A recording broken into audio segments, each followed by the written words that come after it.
Millions of engines from GM, Toyota, Honda, and Hyundai are failing for reasons far more serious than the recalls suggest. These brands didn't just have manufacturing slip-ups, they built engines so sensitive that a single flaw could destroy them.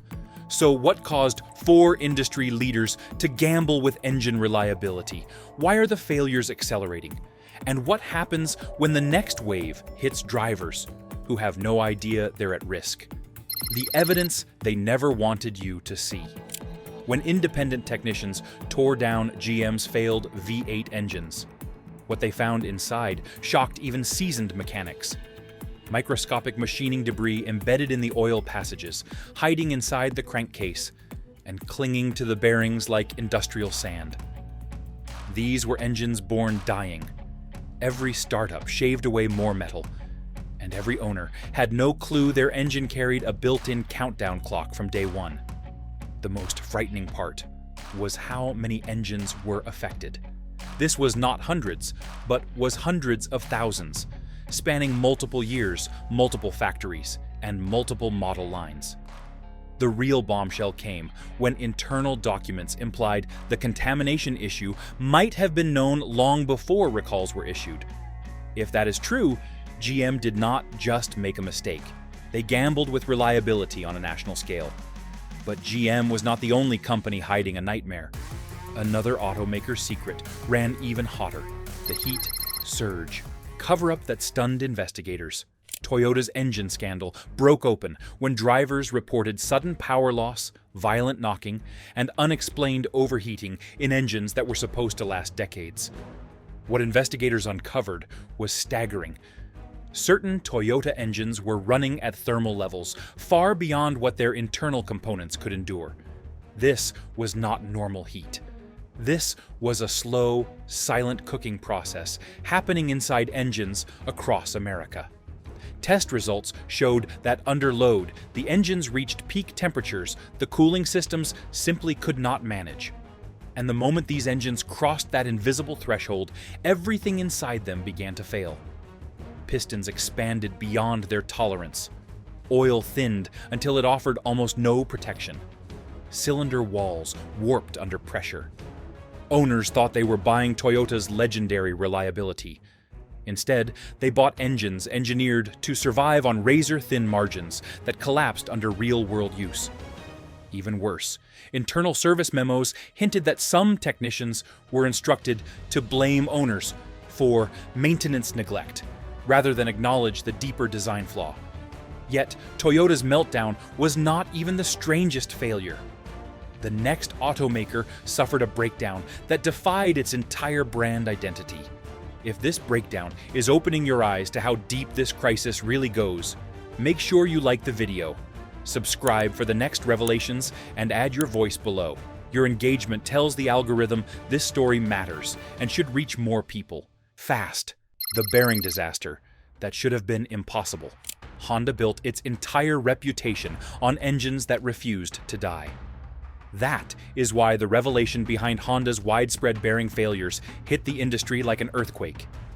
Engines with barely any miles, engines meticulously maintained, engines driven gently, all ending in the same catastrophic failure. When technicians opened them, the truth became undeniable. The bearings were wearing out at an accelerated rate, far faster than any Honda engine in history. The protective oil film that was supposed to keep metal surfaces from touching simply vanished under certain conditions. Once that lubrication barrier collapsed, the bearings overheated, friction skyrocketed, and the crankshaft welded itself to the engine's internals in seconds. What made this terrifying was how predictable the failure pattern was. The surfaces burned in identical ways. The damage signatures matched across engines from completely different owners. And behind closed doors, some engineers quietly admitted that the newer, more delicate engine designs had almost no room for error. Honda had pushed for efficiency and output, but unintentionally created engines that disintegrated long before their expected lifespan. But even Honda's shocking collapse did not prepare anyone for the decade-long disaster waiting in Hyundai's lineup. The engine crisis that refused to die. Hyundai, and Kia did not face a single defect. They faced an engine crisis so persistent, so widespread, and so resistant to repair that it became one of the most infamous mechanical failures of the modern automotive era. Their Theta engines, spanning nearly a decade of production, suffered from issues that spiraled far beyond typical recall territory. Engines seized without warning. Vehicles stalled at highway speeds. Some caught fire. Recalls were issued, fixes attempted, assurances given, yet the failures kept coming. And every year the pattern repeated. It became clearer that the problem was not misassembly or isolated mistakes. It was baked into the engine family itself. What stunned industry analysts was how often repaired or replaced engines failed again. Even engines built under improved manufacturing standards displayed strangely familiar symptoms months later. This was not a defect that appeared suddenly. It evolved, it adapted, it outlasted redesigns, new suppliers, and updated quality controls. The public began to realize they were not dealing with a bad production batch, but an engine architecture fundamentally vulnerable at its core. And while these four giants battled exploding engines and collapsing reputations, the truth is this crisis was never just mechanical, because someone else was about to turn it into a political firestorm. The fuel economy mandates that backfired. The regulators believed they were saving the industry from itself. For decades, the Environmental Protection Agency and federal oversight bodies had pushed for cleaner, leaner, and more efficient engines. Their mandates were born from good intentions: reduce national fuel consumption, curb emissions, and push manufacturers toward innovation. But as the regulations tightened, the engineering margins shrank. And every new rule forced automakers further into a corner. Corporate teams found themselves chasing tenths of a mile per gallon, shaving grams of emissions, and stretching performance from engines half the size of those built one generation earlier. What regulators never predicted was how these pressures would amplify every microscopic flaw within the engine designs they unintentionally reshaped. Manufacturers were compelled to push engines hotter, lighter, and harder than before, leaving no room for the kind of forgiving tolerances that had defined the golden age of reliability. And when those engines began to fail in enormous numbers, the policymakers who nudged the industry in that direction suddenly found themselves at the center of an engineering storm. The irony was unmistakable. Standards meant to create stronger engines had instead exposed their weakest links, and the consequences were unfolding on highways across the country. But regulators were not the only ones forcing changes. Deep inside factories, the suppliers had their own crisis brewing: the hidden weak link in the engine failure chain. While automakers took the public blame, suppliers carried a burden few outside the industry ever saw. As engine designs became more delicate, supplier responsibilities grew increasingly complex.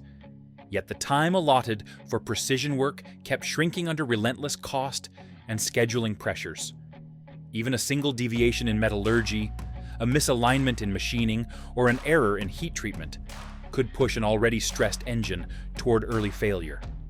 And because suppliers worked behind the scenes, their mistakes often went unnoticed until thousands of engines were already in circulation, embedded deep within vehicles already sold and driven daily. Compounding the problem was the fragmentation of the modern supply chain. Automakers no longer controlled every step of production, relying instead on layered networks of subcontractors spread across regions and continents. Subcontractors built critical parts, so single factory flaws spread widely, while investigations found suppliers forced into unsustainable speeds beyond machine limits to meet contractual demands. What followed was a cascade of quality lapses hidden under mountains of paperwork, diluted accountability, and delayed reporting failures, all waiting to erupt in the form of catastrophic engine breakdowns, recalls, and long-term damage to consumer trust. And once the suppliers cracked, the workers began to feel the pressure next: the human cost of a rushed industry. On the assembly lines, the crisis manifested not as policy or quality reports, but as relentless pressure felt hour by hour. Workers who once took pride in meticulous craftsmanship now faced production quotas accelerated to satisfy surging post-pandemic demand and aggressive delivery timelines. Staff shortages, constant shift rotations, and sharply reduced training time created an atmosphere where even seasoned employees struggled to maintain consistency and focus. Engines today required near-perfect coordination among dozens of tightly sequenced steps. Yet many workers were learning procedures on the fly, relying on hurried instructions, improvised fixes, and limited supervision. Under these conditions, mistakes became inevitable, not because workers lacked skill or commitment, but because the system no longer gave them the time, staffing, or support required to uphold standards built and refined over decades. Morale suffered as failures mounted and public scrutiny intensified.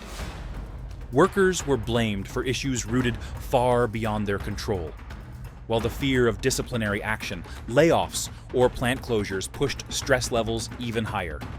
Some employees described feeling like they were assembling engines designed to fail, trapped between impossible expectations and the knowledge that a single misstep could ignite another costly recall. The human side of the crisis remained largely invisible, overshadowed by corporate statements, legal filings, and executive reassurances. Yet it was here, on the factory floor amid fatigue, frustration, and quiet resignation, that the modern reliability collapse became painfully real and deeply personal. But while workers struggled on the ground, the executives had a very different concern: the boardroom gamble that went wrong. In executive suites, the crisis was viewed through the lens of risk, cost, and survival. Leadership teams had spent years balancing pressure from shareholders demanding growth, regulators demanding compliance, and customers demanding performance. Each demand was incompatible with the next, yet automakers attempted to satisfy all three. This balancing act led to a sequence of boardroom decisions that prioritized short-term savings over long-term durability. Research budgets were trimmed, testing cycles compressed, and experienced engineers replaced with faster, cheaper workflows. To Wall Street, these moves looked efficient. To the people on the ground, they looked reckless. But inside the boardrooms, they were framed as necessary sacrifices to remain competitive in an unforgiving global market. When engine failures erupted across brands, executives scrambled to contain the damage while protecting their quarterly earnings reports. Some treated recalls as calculated expenses, cheaper than redesigning entire engine families. Others tried to shift blame to suppliers or environmental mandates. Yet beneath these strategies lay the uncomfortable truth. Leadership had gambled on fragile designs, assuming that statistical failure rates would stay hidden. They were wrong. The fallout spread faster than any internal model predicted, and the automotive giants found themselves navigating a crisis of their own making. And those executive choices triggered the next major blow: a legal war, the class action storm, preparing to devour the industry. When the first lawsuits landed on court dockets, automakers dismissed them as noise-isolated complaints, unlikely to gain traction. But as thousands of engine failures spread across the country, that noise turned into a legal drumbeat, marching straight toward the boardrooms. The legal system thrives where documentation is thin and consumer suffering is high, and this crisis provided both in abundance, creating fertile ground for aggressive litigation strategies. Attorneys began gathering owners who had lost vehicles, jobs, or savings, stitching their stories into sweeping class actions designed to uncover what automakers knew and when they knew it. Defect discovery became the battlefield. Lawyers demanded internal emails, testing records, supplier communications, and engineering reports that executives hoped would remain locked behind corporate firewalls. The deeper attorneys dug, the clearer it became that many companies had underestimated or internally acknowledged the severity of their engine vulnerabilities long before recalls were announced. Settlements grew larger as new plaintiffs joined the fight, and public awareness expanded. Negotiations that should have been simple reimbursements ballooned into expansive legal campaigns challenging everything from manufacturing procedures to warranty language, disclosure practices, and corporate oversight. Even companies that initially escaped attention found themselves drawn into the litigation web as failures spread across brands and platforms. For the legal world, this was not one case but a nationwide reckoning. And with every new ruling, motion, and disclosure, the financial and reputational weight on automakers intensified, reshaping how risk, accountability, and transparency would be judged in the industry for years to come. But lawsuits were only the beginning. The customers were far more furious. Outrage, broken trust, and the shattered buyer market. Consumers reached their breaking point long before lawmakers or executives understood the scale of the damage. For drivers, an engine failure was not an abstract defect. It was a financial and emotional crisis. Many families depended on vehicles for work, medical care, and daily life. And losing transportation meant losing stability. Owners described watching their vehicles shut down in traffic, hearing metallic grinding, or facing repair bills so high they rivaled the value of the car itself. Warranty claims were denied, appeals rejected, and call centers flooded with frustration. The trust that had taken decades for automakers to build evaporated almost overnight, replaced by resentment toward brands once celebrated for reliability. As more engines failed, used vehicle prices swung unpredictably. Buyers became hesitant, uncertain whether a seemingly well-maintained vehicle was hiding a catastrophic defect. Repossessions increased when owners refused or could not afford to repair engines that should never have failed. Communities formed online groups sharing horror stories, organizing pressure campaigns, and demanding accountability. The public anger grew loud enough that media outlets amplified the backlash. For the first time in years, buyers were united in one message.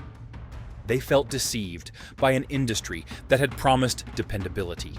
Families shared stories of being stranded, denied repairs, or pushed toward loans they could not afford. The emotional fallout grew into a collective fury as consumers realized these failures were not unfortunate coincidences, but symptoms of an industry operating far beyond its breaking point. Their outrage spilled into the political arena next. If you want the full truth behind the failures happening across the entire automotive world, subscribe now. The weaponization of the engine crisis. Political leaders quickly recognized the crisis as an opportunity to score points in a divided climate. Senators launched investigations demanding testimony from automaker executives. Governors called for state-level inquiries into consumer protection failures. Congressional committees framed the engine defects as symptoms of broader industrial decline, weaving them into narratives about manufacturing jobs, national competitiveness, and regulatory responsibility. Election year rhetoric only intensified the spotlight. Politicians crafted speeches insisting they would stand with workers, protect consumers, and punish corporations that cut corners. Some blamed deregulation, others blamed overregulation, and still others claimed the crisis exposed fundamental weaknesses in the automotive economy. Televised hearings turned the engine failures into political theater. Executives were pressed about engineering decisions, cost-cutting strategies, and timelines of internal warnings.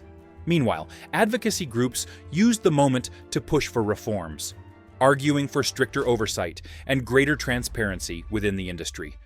What began as a mechanical flaw had become a symbolic battleground for national identity and economic policy. The political stakes rose as each party attempted to reshape the narrative to fit its agenda, ensuring the engine crisis would not fade quietly. Strategists noticed politicians seizing the crisis as a ready-made narrative weapon, shaping it into arguments about economic decay, global competition, and corporate negligence. Engine failures stopped being mechanical defects and evolved into political leverage, fueling speeches, investigations, and campaign promises across the country. But while politicians fought for headlines, investors were moving billions behind the scenes. the shockwaves hitting automaker stocks. On Wall Street, the crisis ignited a volatility storm that sent analysts scrambling. Investors had long viewed major automakers as stable, anchors of the American market, but the sudden wave of failures upended that confidence. Stock prices wavered as financial institutions recalculated risk models, factoring in the growing threat of recalls, lawsuits, and damaged brand loyalty. Credit rating agencies issued warnings, citing the possibility of long-term financial strain if warranty costs continued climbing. Hedge funds placed aggressive bets against companies most exposed to engine-related liabilities, while cautious investors pulled capital into safer sectors. The ripple effects touched everything from supplier valuations to dealership financing structures. Insurance markets felt the shock as well. Underwriters reevaluated premiums for vehicles prone to engine failure, subtly shifting the cost burden onto consumers.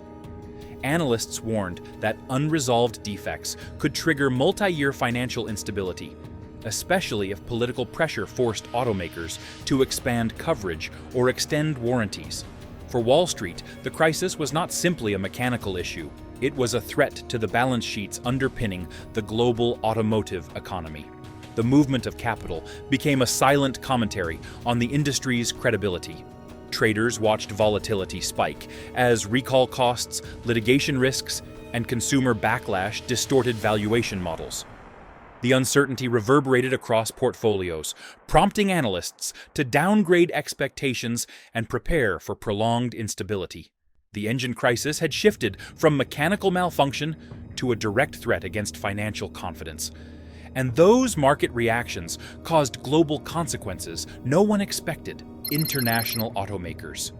Across Europe and China, automakers watched the unfolding American engine crisis not with sympathy, but with strategic calculation. For years, they had been competing against brands whose reputations seemed almost untouchable. Now, those same giants were stumbling in full public view. European manufacturers pivoted swiftly, emphasizing their engineering precision and rigorous testing standards in new marketing campaigns. They framed their vehicles as safe havens from the turmoil gripping the American and Japanese markets. Chinese automakers, meanwhile, saw an opening to accelerate their long-standing ambition of global expansion. With competitive pricing and rising electric vehicle capabilities, they positioned themselves as the future-facing alternative to companies weighed down by mechanical scandal. Trade delegations in Beijing and Berlin began recalibrating export strategies, sensing that consumers worldwide were questioning loyalties that once seemed unbreakable. Even markets traditionally dominated by American trucks and Japanese sedans opened slightly as buyers grew wary. International brands adjusted product launches, extended warranties abroad, and capitalized on the uncertainty. For the first time in decades, the automotive balance of power appeared fluid, shaped not by slow economic evolution, but by one industry's catastrophic mechanical collapse. Market analysts observed foreign manufacturers ramping up production, adjusting advertising, and courting skeptical buyers with aggressive warranties. Their strategy was simple: step into the trust vacuum American and Japanese brands had created, and capture customers desperate for stability after years of unpredictable and costly mechanical failures. But foreign rivals were not the only ones repositioning. The frontline chaos nobody wanted. Dealerships became the unwilling shock absorbers of the engine crisis. While automakers worked through legal teams and public relations departments, dealers faced the customers directly, enduring the anger of buyers who wanted answers no one could provide. Service bays overflowed with vehicles requiring diagnostics, repairs, or complete engine replacements. Warranty departments grew overwhelmed, and many dealers waited weeks for the parts needed to complete even basic repairs. Some customers demanded loaner cars that dealerships simply did not have. Others arrived furious after repeated breakdowns, convinced the dealership had knowingly sold them a defective vehicle. Sales floors were hit just as hard. Once reliable model lines sat untouched as customers walked past them, unwilling to risk purchasing a vehicle from a brand associated with engine failure. Transaction times slowed to a crawl, and some dealerships slashed prices on affected models in desperate attempts to move inventory. At the same time, employees struggled to keep morale intact as tension grew between customers, management, and technicians. The crisis had turned the showroom into a battlefield, and the people meant to represent their brands with confidence were instead left defending products they no longer trusted. The damage spread through the retail ecosystem in waves, each more disruptive than the last. Some dealers admitted privately that they felt abandoned, forced to defend products they no longer trusted while absorbing customer outrage. The strain warped workplace morale, accelerated staff turnover, and pushed many dealerships to the brink, revealing how fragile the retail layer truly was. Yet, as the dealership strained, another institution felt the pressure next: insurance companies. Insurance companies soon discovered that the engine failures carried implications far beyond mechanical breakdowns, extending deep into the foundations of risk management. As claims surged, underwriters were forced to reassess the risk profiles of entire vehicle categories, not just individual models or years. Vehicles once considered dependable now appeared statistically volatile, prompting insurers to adjust premiums upward to shield themselves from mounting and unpredictable losses. Actuarial teams began exploring emerging patterns, analyzing whether certain engine families posed long-term liability across multiple platforms. When the data suggested a rising trend of failures, especially those occurring shortly after warranty expiration, insurers responded with increasingly defensive measures. Policies were rewritten, deductibles increased, exclusions expanded, and coverage for catastrophic engine failure became more restrictive and narrowly defined. The crisis also introduced new financial tensions between consumers, manufacturers, and insurers. Customers argued that insurance should cover repairs when warranties were denied or expired, but insurers countered that design defects fell outside their contractual responsibility. Conflicts escalated into prolonged disputes, arbitration, and litigation, leaving many drivers stuck between an unresponsive manufacturer and a cautious insurer unwilling to absorb the cost. The friction destabilized trust in yet another pillar of the automotive ecosystem, reinforcing perceptions that safeguards were eroding. Industry analysts warned that if failure rates continued, insurers would be forced to impose sweeping policy changes that could reshape affordability, resale values, and financing terms across the market. What began as internal mechanical issues had now rippled outward into the financial protections meant to shield consumers. Insurance executives ultimately realized that traditional risk models no longer applied. Sudden engine failures created loss patterns that defied actuarial expectations, compressing timelines and magnifying payouts. This forced companies to reconsider coverage strategies, data assumptions, and long-term exposure calculations. The crisis blurred the boundary between mechanical defect and financial hazard, fundamentally reshaping how insurers evaluated risk across entire vehicle lineups and future powertrain designs. And ultimately, all these forces converge into a future the auto industry is not ready for: the future of engines. The engine crisis did more than expose weaknesses. It accelerated a transformation already lurking on the horizon. With consumer trust fractured and mechanical reliability called into question, automakers face an inflection point. Some will double down on electrification, believing that battery-driven platforms offer an escape from the fragile tolerances and thermal unpredictability of modern combustion engines. Others will attempt to resuscitate internal combustion with hybridization, spreading mechanical load across electric and gasoline systems to reduce stress and strengthen reliability. The decline of large engines is all but certain, as manufacturers pivot towards smaller, computer-managed designs that promise efficiency even as they demand unprecedented precision. Regulators are expected to respond in ways that reshape engineering priorities for years to come. Tougher quality audits, broader warranty requirements, and stricter testing mandates could redefine what it means to bring an engine to market. Consumers will demand transparency on durability and production, shaping supply chains, dealerships, and engineering education as uncertainty persists. Yet the industry cannot repeat mistakes that defined this crisis again ever. Automotive engineers quietly agreed the crisis marked a turning point. It exposed the limits of downsizing, the vulnerability of modern tolerances, and the urgency for radical redesigns. The next decade would demand durability, transparency, and resilience. Standards the industry could no longer afford to ignore.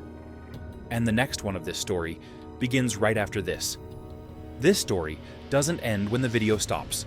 It continues with you. If you've owned one of these vehicles or witnessed similar failures, leave a comment and add your voice to the record. Hit like if this investigation brought clarity, and subscribe for the next expose already in progress.